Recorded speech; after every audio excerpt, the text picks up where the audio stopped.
അസ്സലാമു അലൈക്കും. അൽഹംദുലില്ലാഹി റബ്ബിൽ ആലമീൻ. അസ്സലാത്തു വസ്സലാമു അലാ അഷ്റഫിൽ മുർസലീൻ സയ്യിദനാ മുഹമ്മദുർ റസൂലുള്ളാഹി സ്വല്ലല്ലാഹു അലൈഹി വസല്ലം വഅലാ ആലിഹി വസഹ്ബിഹി അജ്മഈൻ. അമ്മാ ബഅദ്.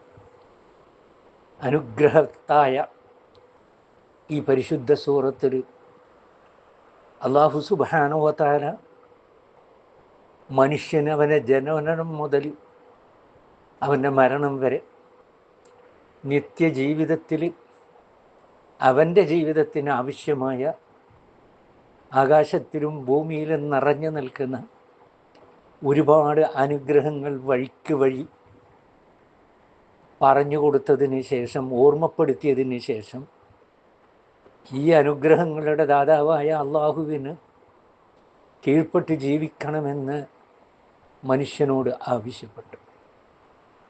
പിന്നീട് അല്ലാഹു സുബ്ഹാനഹു വ തആല നബി സല്ലല്ലാഹു അലൈഹി വസല്ലം തങ്ങൾ അദ്ദേഹത്തെ ആശ്വസിപ്പിക്കുകയാണ്.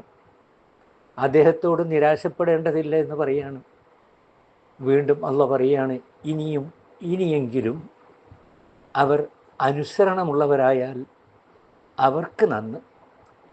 അതല്ല, പിന്തിരിയാനാണ് അവരുടെ ഭാവമെങ്കിൽ പ്രവാചകനെ സംബന്ധിച്ചിടത്തോളം പ്രബോധനം ചെയ്യേണ്ട ബാധ്യത മാത്രമേ ഉള്ളൂ. പക്ഷേ അദ്ദേഹത്തിന് ഈ മനുഷ്യരെ നിർബന്ധിച്ച് അള്ളാഹുവിൻ്റെ ദീനിലേക്ക് കൊണ്ടുവരേണ്ട ആവശ്യമില്ല. മാത്രവുമില്ല, അതിൻ്റെ പ്രത്യാഘാതങ്ങൾ, ഈ നിഷേധത്തിൻ്റെയും അനുസരണക്കേടിൻ്റെയും പ്രത്യാഘാതങ്ങൾ പിറകെ അവരറിയാൻ പോകുന്നു. അല്ലാഹു സുബ്ഹാനഹു വ തആല അവനെ നേരായ വിധത്തിൽ ആരാധിക്കുന്ന സജ്ജനങ്ങളായ ആൾക്കാരുടെ കൂട്ടത്തിൽ നമ്മെ എല്ലാവരെയും ഉൾപ്പെടുത്തുമാറാകട്ടെ. വാഖിറു ദഅ്വാനാ അനിൽ ഹംദുലില്ലാഹി റബ്ബിൽ ആലമീൻ. അസ്സലാമു അലൈക്കും.